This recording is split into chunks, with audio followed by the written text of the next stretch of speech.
por que os maus prosperam? Essa é uma pergunta que todo ser humano faz.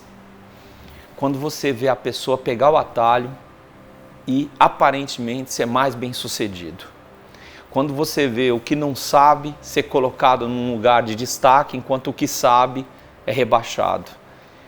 A questão da justiça humana ou da injustiça humana, ela nos agride.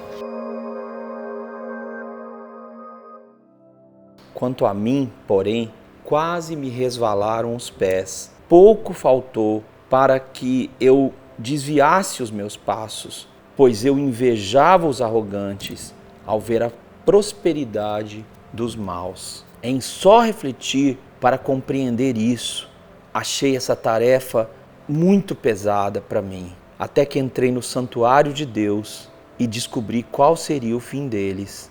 Tu certamente os pões em lugares escorregadios e os fazes cair na destruição. Salmo 73. Por que os maus prosperam? Essa é uma pergunta que todo ser humano faz. Quando você vê a pessoa pegar o atalho e aparentemente ser mais bem-sucedido. Quando você vê o que não sabe ser colocado num lugar de destaque, enquanto o que sabe é rebaixado. A questão da justiça humana ou da injustiça humana, ela nos agride. E uma coisa que nos agride mais ainda é ver por que o mal prospera. Como é que o que faz o mal para o outro, que engana, pode prosperar? No Salmo 73, aquele que compõe essa canção, que é uma canção, ele diz o seguinte: olha, quase me resvalaram os pés. Ele não diz que ele resvalou, ele diz quase que eu me desviei. Só de pensar nesse fato e ver como os arrogantes, além do cara fazer o mal, né, prosperar porque ele faz o mal, ele ainda é orgulhoso, né, o que irrita todo mundo, né? Como que o cara chegou na frente na fila, né? E ele diz que foi uma tarefa muito difícil, muito pesada para ele. E também é uma tarefa pesada para nós. Para quem é empresário e está tentando que eu digo, fazendo. E sempre tentando fazer o que é certo, o que é correto. E aí vê o camarada fazendo o caminho do atalho, quebrando, violando as leis e chegando na frente aparentemente. E aí a pessoa diz assim, puxa, mas por que isso acontece? Por que eles prosperam? Como que eu posso entender isso? E ele diz que a compreensão que ele teve foi no santuário de Deus.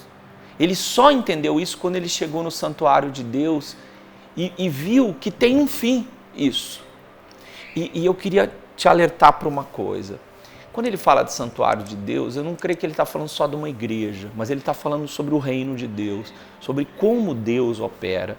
E quando a gente começa a pensar sobre como Deus opera e como Ele age, o mal não vai vencer.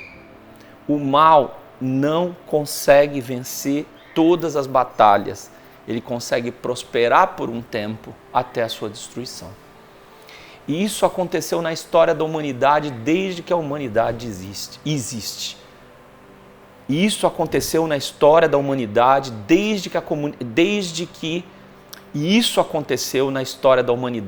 desde que a humanidade existe. Desde que a humanidade existe, o mal prospera por um tempo e ele é quebrado. E ele deixa de existir. E a Bíblia diz que Deus está por trás disso. Tá?